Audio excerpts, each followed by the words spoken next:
So today's video is called A Guide to Being Nano-Boosted. Ana's been out for a little over a month now, and I still see people freaking out when they get nano-boosted. So here you go, a complete guide on being nano-boosted and how to make the most of it.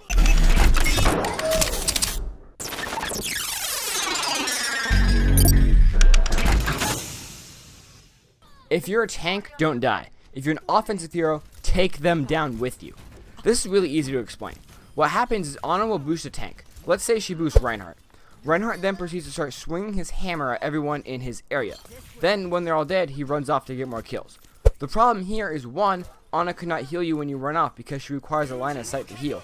Therefore, you will take less damage, but not have any health to get back. The second problem is your nano boost will not last forever. So when it does inevitably wear off, you are going to be in the middle of the enemy team with no support and 75% health. If the opponents are talented at all, they will kill you and snowball into attack on the point or payload. So, if you're a tank who gets nano-boosted, kill everyone around you, but don't go so far where your team cannot support you and you'll be stuck out there. Remember, you move a lot faster when you're nano-boosted. So think about how long it took you to get where you are, and then double that for the time it takes to get back once the nano-boost wears off. As for offensive heroes, you need to decide if it's worth it to go on a suicide mission to clear the point. The general rule of thumb I use is if I think I can kill 3 people, I don't plan on surviving. But you need to decide for yourself. Is that Reinhardt being a problem? Maybe focus him. The other exception I rule is if I can kill supports. In the current meta there are 2 supports per team. If I think I can kill both of them, go ahead and suicide. The question you need to ask yourself as a DPS hero isn't only if you should die or not. You also need to figure out who you will focus. Make sure the healers die first. Obviously Mercy needs to die before anyone else, because if you snowball, she can reset the fight. Try to plan ahead in the unlikely event you will get boosted.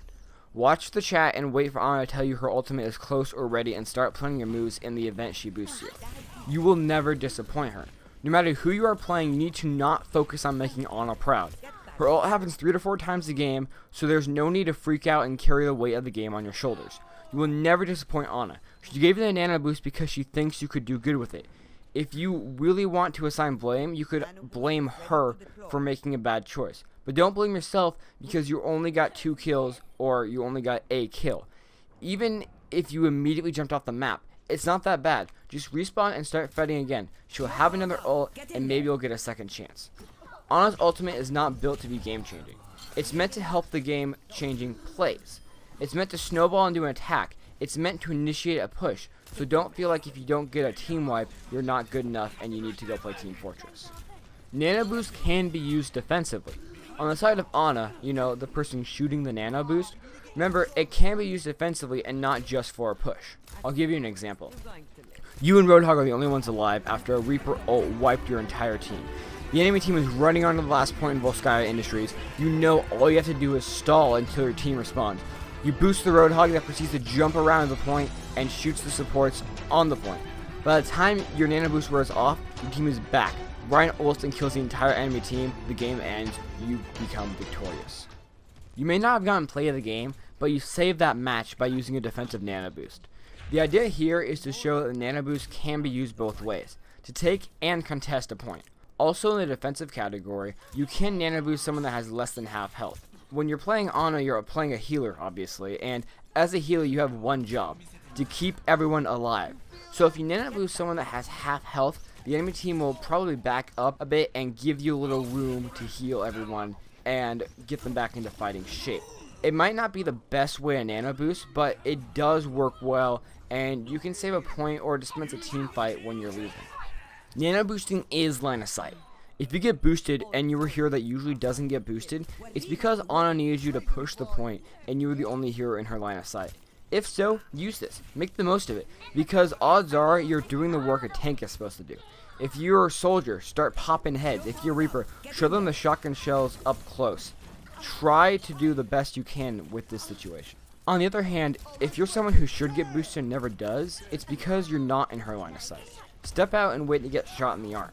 You need to realize that unlike Lucio or Mercy, you have to be seen by Ana in order to get her healing. She's kind of a weird hero in that sense. Make sure if you want to get boosted, you spend time in Ana's line of sight. Another thing you can do is, if you're desperate, you can wait for Ana to get her ult, and then just before she shoots it, jump in front of the hero she's going to shoot. There, you're boosted and everyone's mad at you.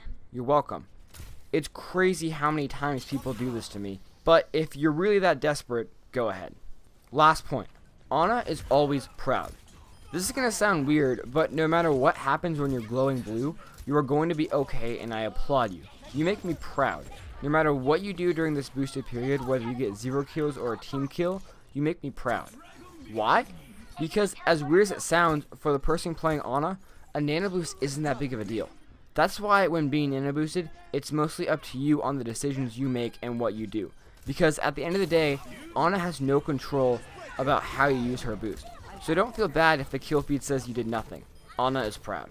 With that, my name has been Z-Star. Don't forget to subscribe, and I'll see you guys in the next video.